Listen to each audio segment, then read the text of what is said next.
Yeah, this is so fun.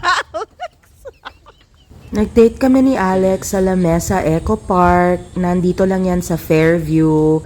At 20 pesos lang nga pala ang entrance dito. Ang ganda ng mga puno, napakaaliwalas. Pero yung totoo, wala masyadong magagawa rito. Akala ko may fishing, wala na pala. So picture-picture lang ang meron. Pero marami namang photogenic spots. Tulad na lang nito, bagay mag-couple selfie rito. Pero nagbisikleta na lang kaming dalawa.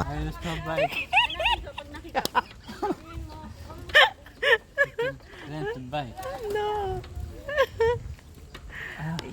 Ako naman daw yung mag-bike. Say hello. Hello. Hey, you're good. See that leg works, huh? Pagkatapos namin magpagod sa pagbibisikleta, naglakad-lakad na lang kami at may mga picnic area pala rito.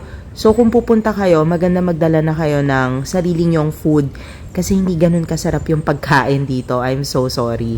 Close rin po for renovation itong pool. Medyo marami siyang lumot.